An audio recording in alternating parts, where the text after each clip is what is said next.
Today, I'm going to be chatting to some of the residents of Apsley House in Ealing.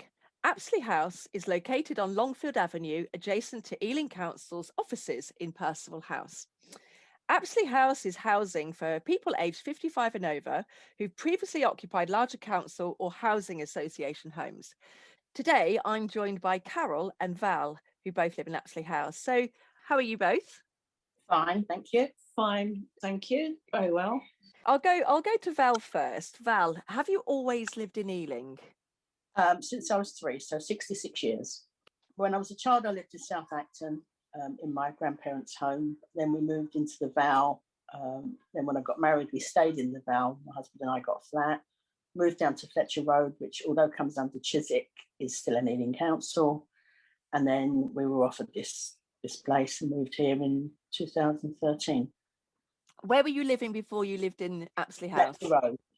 And that was what, your family home? Did you have? No, my children had grown up by then, but we moved there because my husband had cancer and he couldn't manage the 4 flights of stairs any longer to our flat.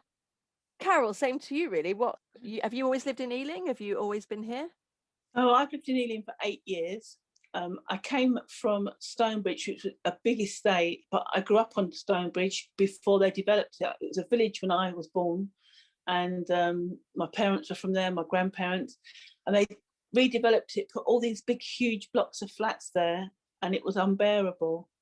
And then they realised they made a mistake, and then they tried to knock them all down and put tinier blocks of flats in.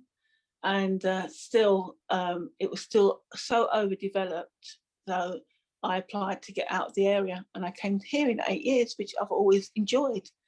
Back to you, Val. So why did you leave? Why did you leave your maisonette? What made you leave? The council asked me if I'd like to downsize because by then my husband had passed away and it was just myself and my son. So just to be clear, the council asked you to downsize because you had a spare bedroom? Yeah. Is that the same for you, Carol? You requested to move out of the area because it was different for me. I came here to get away from a big estate. I didn't want to be near a big estate. And when I came here, there was only 3 blocks of flats, and I was told by the housing office that was how it was going to be. And it was even documented that there was 3 blocks of flats, and that was it.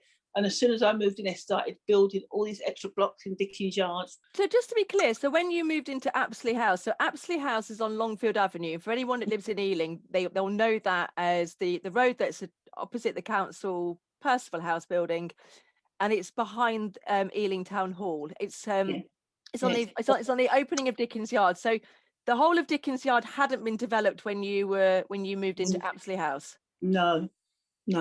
Wow, so you've had quite a lot of building work already. We had 6 years. No, we knew it was going to be built into 3 stories. We've now got 7, haven't we? There's 7 blocks here now. It was supposed to be us, Belgravia, Skyline, and there was one more. There was another one that was supposed to be Skyline, Dashwood. Yeah, and then now we've got Fitzroy, Quartz House. What's the other one? And I can remember the name of the other one. You said Skyline. That was one. Yes, it's the one that's partially where the bike shop is. Trafalgar. So you more than 3, basically. Yeah. Double what they said. What was the promise of Apsley House? What was the appeal? What did you think? Oh yeah, this sounds wonderful. Why did you move there?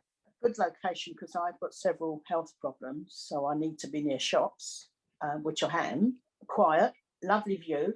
I'll be able to look out all the time, get the sun, etc. And it's all going down the pan, basically. We'll talk about it going down the pan in a minute. I just want to get a sense of what you were offered was peace and quiet. Peace and quiet, a good location, decent quality of life. Yeah, we've got wonderful windows. They're wonderful, really big. That's what the first thing my son-in-law said when we came to view the place was, "You'll love it here, Val, because of the windows." Did you say that you're predominantly homebound? Pretty much. I've got several sicknesses that do. I have agoraphobia, which makes it very difficult, except when Carol pushes me out the door.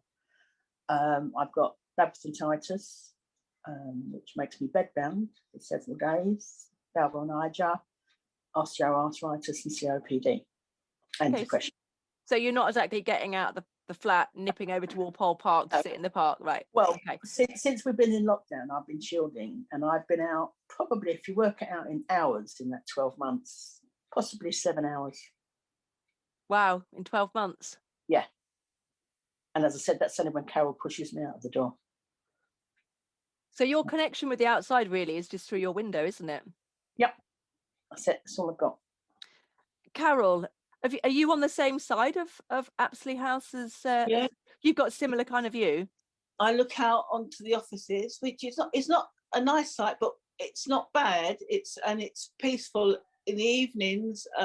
They all go home, and it's peaceful here looking out.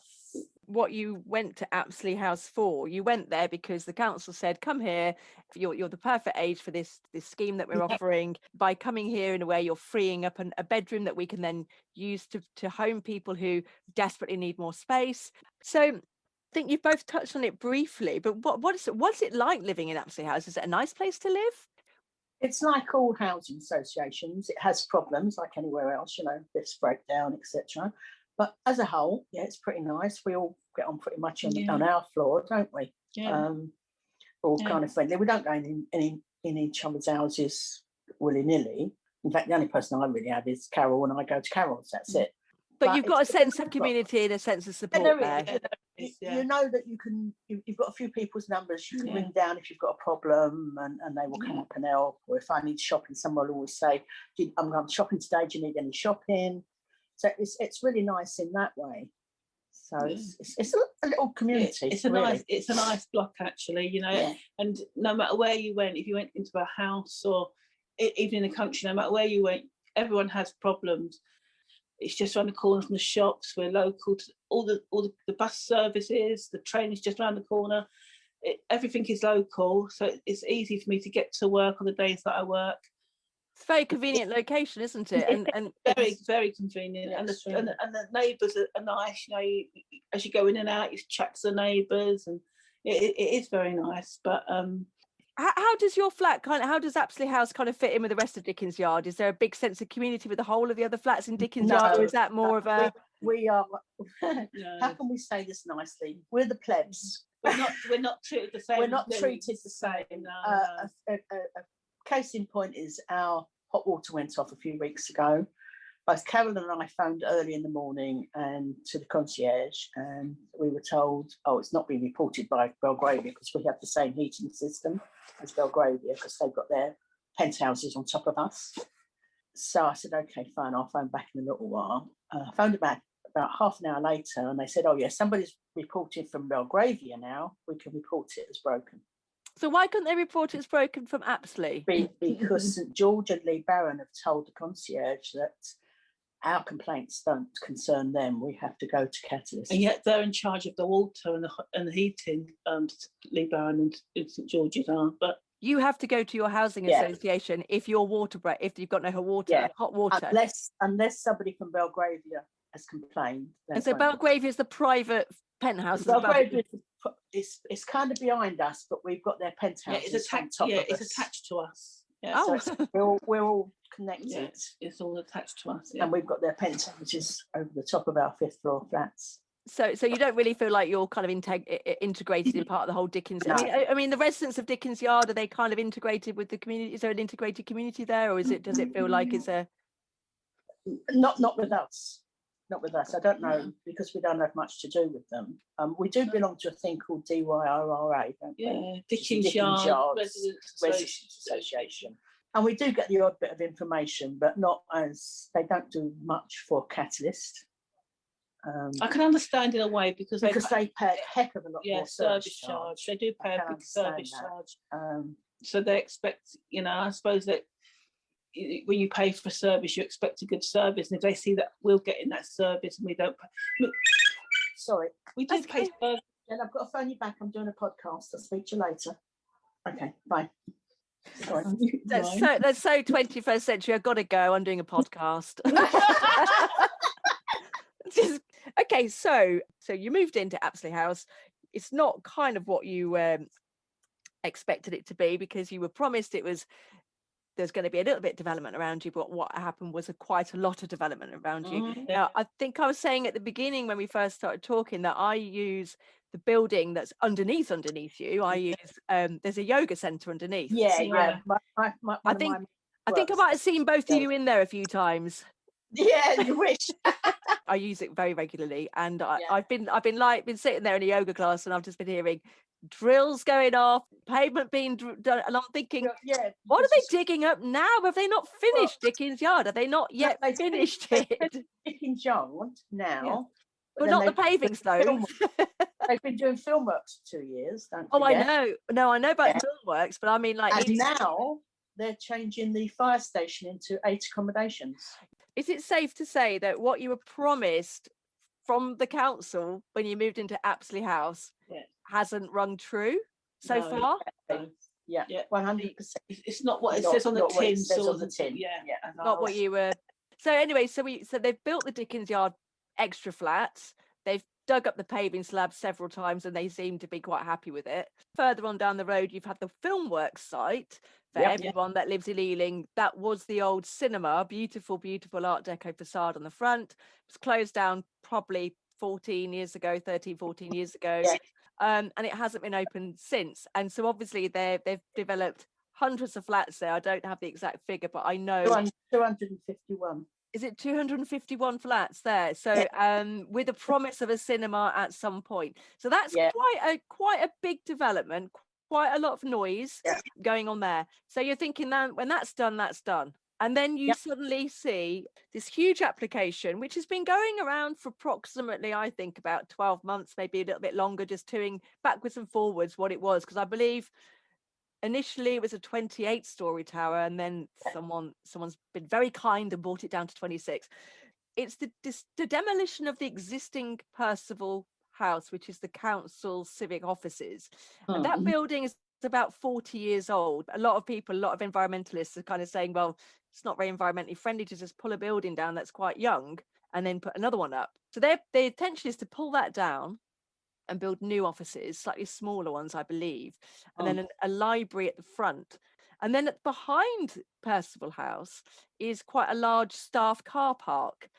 That car park is actually quite well used by members of the public in the evenings and at weekends. And I believe it's free to park there in the evenings. And I think it's only like £3 a day in the weekends, and it's free after 6 o'clock. And it is well used. It's well used for people driving into the borough, with big families that come to use the restaurants on Uxbridge Road and stuff. So the plan is to get rid of the car park and then build 477 flats. And that they're predominantly private. Okay, they're predominantly private. Now, I'm not going to go into all the different buildings, but of which there are several.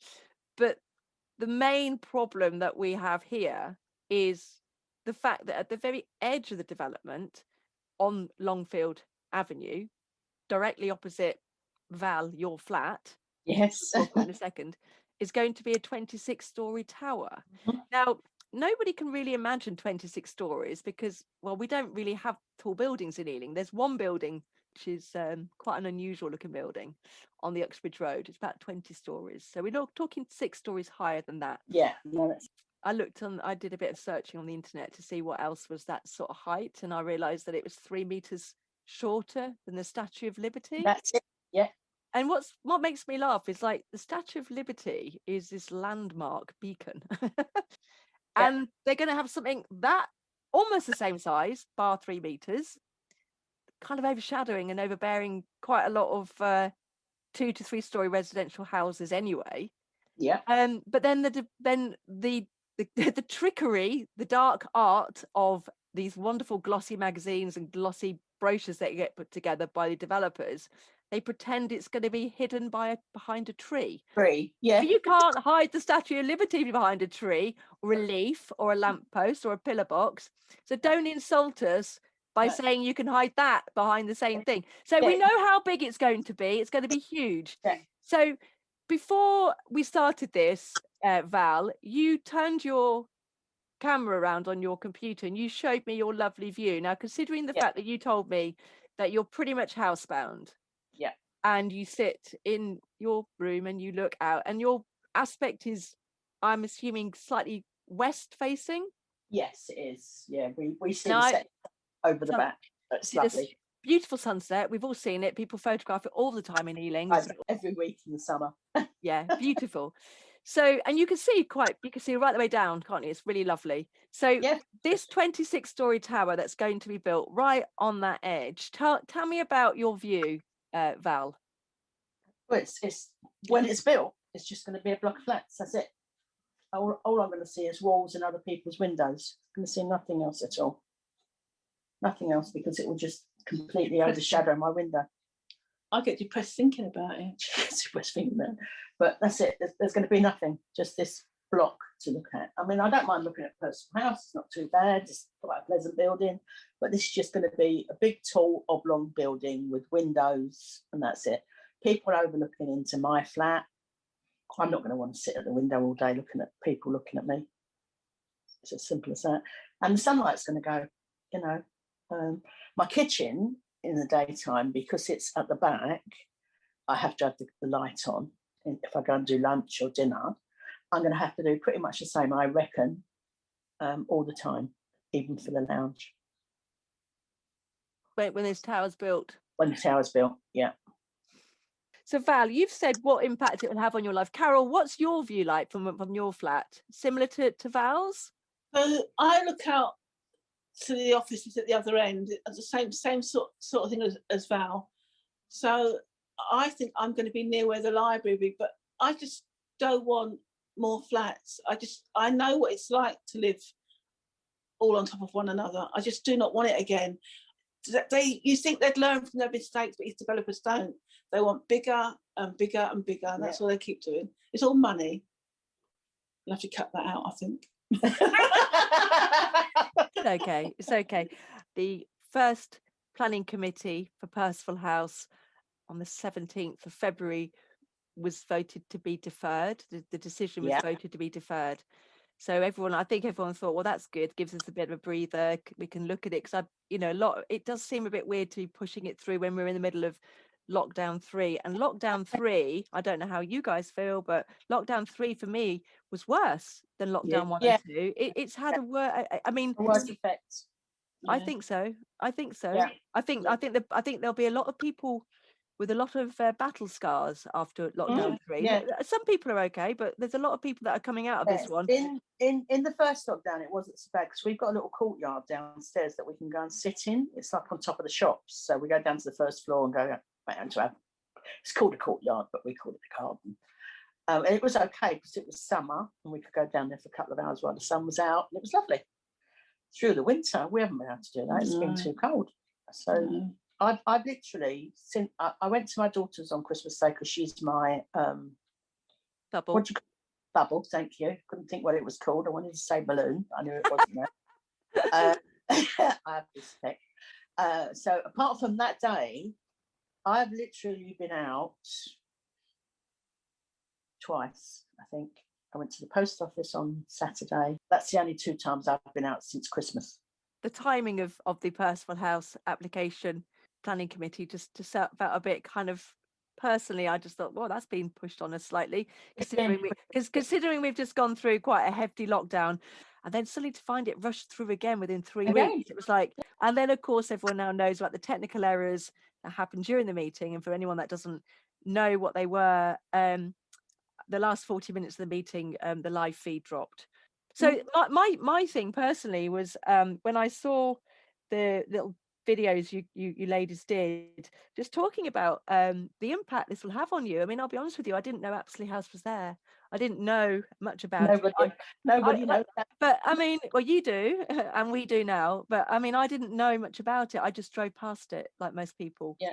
I didn't know, that you were invited to live there, because many residents were invited to live there and give up their home. And some people might have brought their children up in those family homes for the garden, and and obviously older people and some people have mobility issues, and welcome the opportunity not to have to go up the stairs. And there's 3 people that live in Apsley that came from where I lived in Fletcher Road, Shirley being one of them. Shirley lived in Fletcher Road in my block of masonettes. Yeah.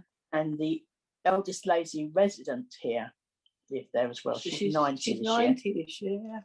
And you gave up a family home where you might have brought your children up full of memories or They whatever. did. They brought their kids up in those homes. Everyone in Ealing that was over the age of 60 all got a letter from Ealing Council asking them, telling them there was going to be a lovely block of flats built in Ealing for over 60s. It was originally for over 60s, this block. And I only got it because I'm one of the younger ones, you see. But I only got it because I went on this thing to get out of the area, and then they lowered it to 655 because they had spare flats here.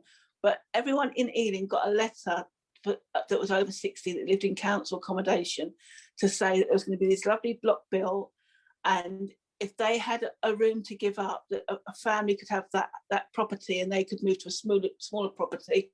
And they really sold this block, said that it was warm, inviting, and that they were the exact words they used. It was a warm, quiet, comfortable block. So now it's going to be none of those things. So all these people were applying for these flats, and now when they're building across the road, that's not what they were told. They didn't tell them that when they sent these letters out. I just think it's all wrong that these people can do all this to people that have moved here for a better life. And no, I don't. At the behest of the council, in fact. Yeah. You know, we were all persuaded by the council. And what about, you just talked about a lady she's in her 90s. How does she feel? She hates the idea. I mean, she lives on the opposite side to us. So her flat looks out onto Charlotte. She looks, do you know where Charlotte's is? Yeah. Yeah, it was where your thing is, where your yoga thing is. Yeah. She lives, It's where Charlotte's used to be, W5. Yeah. so that's where they're building these new And houses. there's now an application to build that on there, isn't there? Can you remind me what that is? It's six two bedrooms and two one bedrooms and two rooms. Yeah, so but it's houses they're going to build. So where the old fire station is it the old fire station? The old fire station and Charlotte's. So the bit, I know where you mean. It's beautiful old buildings. So they're going to be building houses. They're not going to demolish that, are they? No, they're going to redevelop it. So it's more development. Okay, so but it's still going to be basically a building site that these people have got to look out on. And how long? For example, well, I mean, we'll know the decision of the planning committee next week. But some people say, well, building work's inevitable. That's progress. Blah blah blah blah blah. But would you have taken the flats if you'd have known that how much building work was going to go on? No way. No way would I have moved in. You know, in Fletcher Road, it was nice and quiet. We were a block of flats that had been demolished by Mr. Hitler originally, and the flats, the masonettes were built. And I feel kind of like, you know, it is like being in a war zone. We get noise. It starts at 8 o'clock every single day, weekends included, every single day. What, building work? Yeah, you can set your clock to it at the Filmworks. You can set your clock to it, 8 o'clock every single day. Yeah, including weekends. You can't lay in. If you want to lay in, don't even think about it. What time does the work go on to on a Saturday? It's usually 12:30. It's never usually Saturday late. morning's disruptive. Sunday quiet? No, sometimes they're working over there on Sundays as well. So the prospect of development right on your doorstep, within meters from your house, really, isn't it? Over on their house. 18 meters, they say, isn't it? Something that you're 18 meters away. So within 18 meters of where you live, there's going to be huge demolishment of the council building. That's going to happen. That's not going to come without dust. Have to leave our windows shut. Can't have our windows open. How many years have they said the development's going to take? They reckon between 4 and 6. 4 and 6 years. So let's say 6 years. 6 years of constant development, constant building, constant dust, constant drilling, constant banging, constant things, and then. And then, you know, the light at the end of the tunnel is no light at the end. There's no light. The end result, when it's all done, you will lose your view. So Val, very quickly, tell me where you're sitting on your sofa, and I think you're going to send me a picture. I am. Put that out. But what you could see quite a lot, can't you? You can see the trees. Go on, I'll let you describe it. Go on. The Stevens Steeple, firework night, and New Year's Eve. It's wonderful out there. It's better than the fireworks at London Bridge, Westminster Bridge, wherever it is they have them. It's wonderful. In fact, we normally have a New Year's Eve party for some of the residents that don't have any people. We have it here so they can come up and watch the fireworks. That's going to be gone. And I know they say, oh, it's not the view that counts, blah, blah, blah. But to some of us, it is the view that counts. It is the view. Well, it is if it's all you've got to look at. Yeah, you know.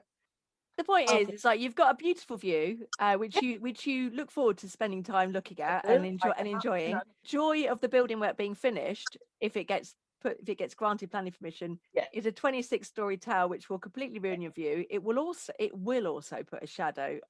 It'll probably affect the railway tracks and people on Craven Avenue a lot more as well. Yeah. You know, but they Gordon as well on Gordon Road, because I mean, you know, we know what shadows do. They're long, and even if people don't think it's the shadow, it's like, well, the sun's just gone behind it, so either way it's gone. But the point is, it's like you move somewhere, and I'm sure someone said to you, come on, Val, this is beautiful, it's got lovely big windows, look at your lovely view, you'll be able to look out of there, and then you're going to lose that. What would you say to the council if you could say something to them now? What would you say to them? Think of the people of Ealing. They're your constituency. They voted you in. It's us that got you in, and it will be us, your constituents, who will either get you in or out next year. Think on that. Is that how strong you feel about this? Yes. I've lived in here since 2013. In all of that time, apart from in the afternoon when the sun is really strong in the summer and it shines on my TV, if I've got my TV on in the afternoon, my curtains have never been shut. Never. Day and night. Because it's such a lovely thing to look out on. My curtains are going to be shut all the time because I don't want people looking over me like that. Can I ask you, when you talked about lockdown last year, you said the first lockdown had a lovely summer. You talked about the terrace, the roof garden that we've got like a courtyard. It's got a couple of little stone benches in. That's the one that's on top of Tri Yoga, is it? No, that's the one opposite Charlotte's, is on Tri Yoga. This one is opposite the back of the town hall. If you come around by the back of the town hall, and you look over what is Filmworks. Okay. Yeah, it's over the top of that. So this tower won't affect that, will it? Oh, it will. It will overshadow. It's going to overshadow it, because the shadow thing we saw, it affects Skyline, and Skyline is 13 stories high, is it? 11. So you're saying the little bit of garden that you've got access to and that you enjoyed last year during lockdown when you were able to go outside, are you saying the sun on that's going to be destroyed with the tower? Well, yeah, it comes over. Because we get the sun right through the afternoon there. We have to do something. We're going to have to move. Oh gosh. Okay. I don't want to move. I thought this would be my last move in my life, and I've spent. I haven't got millions of pounds. I haven't even got thousands of pounds. I'm a pensioner. But I've spent every spare bit of money I have on doing the flat the way I wanted it done. If I have to move now because I won't be able to stand to live here, I'll have to live it as is. Whatever the next place is like is what I'm going to have to live in. I'm not going to be able to get it done the way I want to because I've spent all my money. And how would that make you feel if you had to move? If I have to move, being quite truthful, it'll make me damn angry. That I've taken my life in my hands, come here on the ends of the council, and I've got to move. And it'll make me extremely sad because I've made quite a good few friends here. You got your life in your community. Yeah. Carol, what about you? How do you feel? Well, I'll move, but I'll take Val with me. No, I want to move. If it goes ahead, I won't want to stay here. But I don't want to stay. You know, I know they say it's not a reason to stop a development, but it is if it's your view. It is. I'd like these people that are doing it. Let them come and live in Apsley House, and let them build a 26-story. Then let them see what it's like. See, I don't think they'd come and live and put up with it. Then. No, they are NIMBYs, not in my backyard. That's what they are.